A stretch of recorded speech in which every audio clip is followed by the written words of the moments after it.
Our temples do not belong to us. I am not being rhetorical here. This is a statement of fact.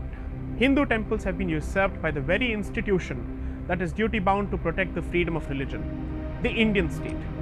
In states like Tamil Nadu, for every 100 rupees that you donate to a temple under state control, which is almost every temple, 18 rupees land in the coffers of the government.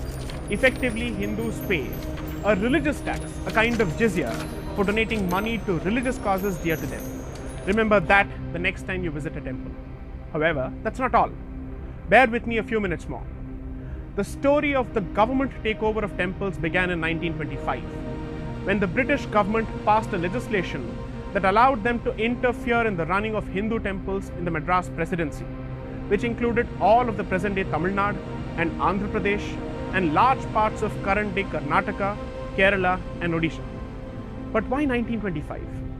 With the active support of missionaries, the so-called self-respect movement in South India had gathered momentum in the decade preceding this legislation. As part of this movement, the Aryan invasion theory had gained significant traction thanks not only to the British but also the proponents of the so-called Dravidian movement, who used this rather wishful theory to vilify all institutions associated with Brahmins, who they imagined to be the descendants of the Aryan invaders.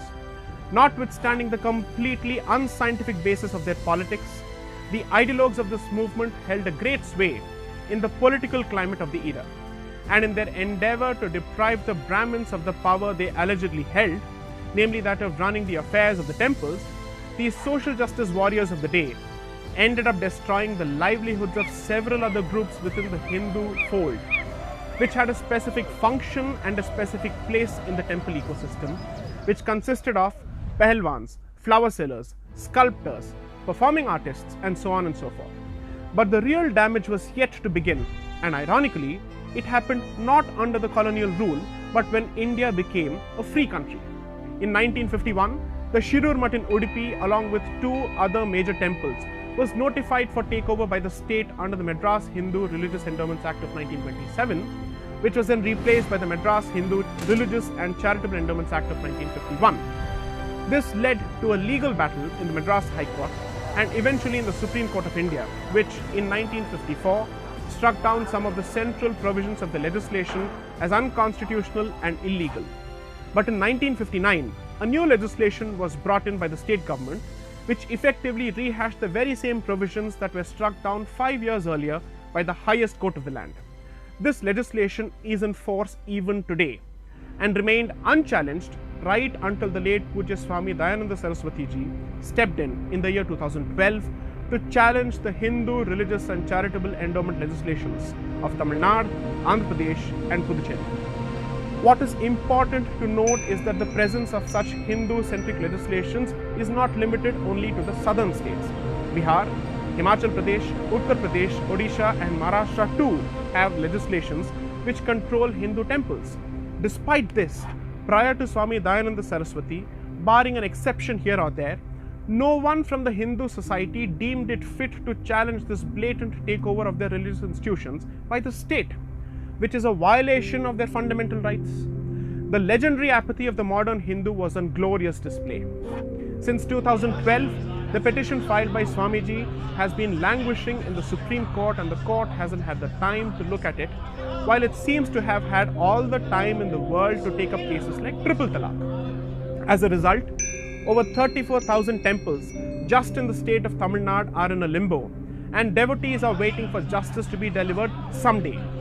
But why is the issue important, and why should the Supreme Court take it up with more alacrity than it has so far? Point number 1. State control of temples encourages corruption. In 2017, the Madras High Court delivered a judgment which was a scathing indictment of the manner in which the Tamil Nadu HRC department and state police officials were hand in glove with thieves of temple heritage and jewels. This was not a one-off instance, and such horrendous examples abound, where the meddling by the government in temple affairs leads to huge and monumental corruption. Point number 2. State control of temples is inherently discriminatory.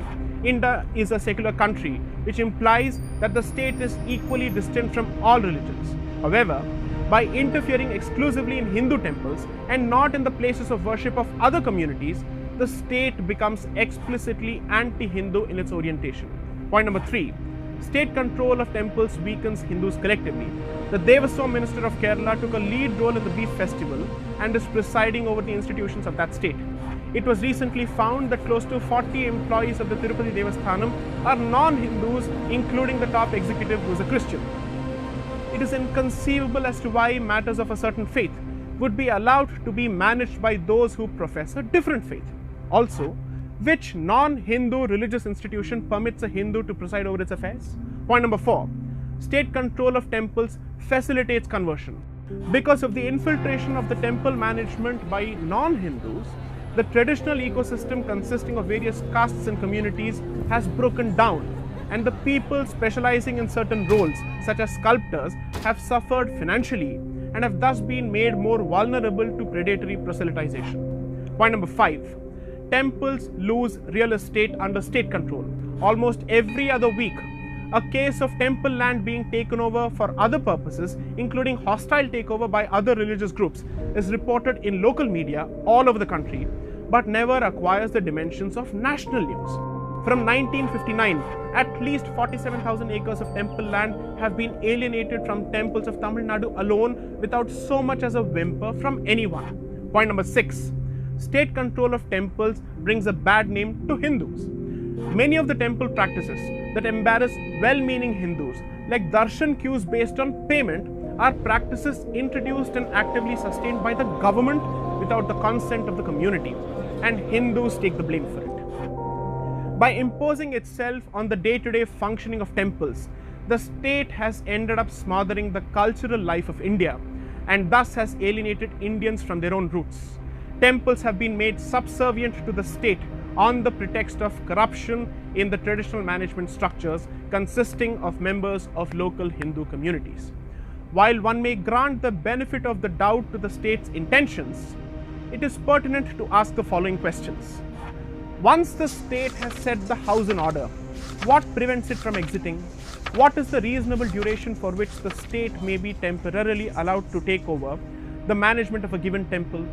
Most importantly, is corruption limited only to Hindu institutions? After all, the church owns vast tracts of prime agricultural land in India, and corruption in its dealings is not unheard of. Why then are temples singled out in such a shameless manner? The temple happens to be the first choice for an average Hindu in spiritual and religious matters.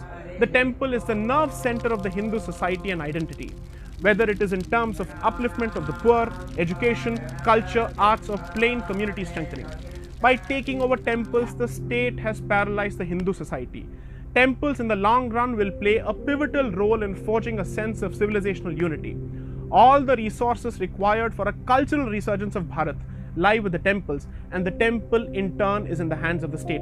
The state needs to exit now. I am J. Sai Deepak, mentor of the legal team at Indic Collective for Upward.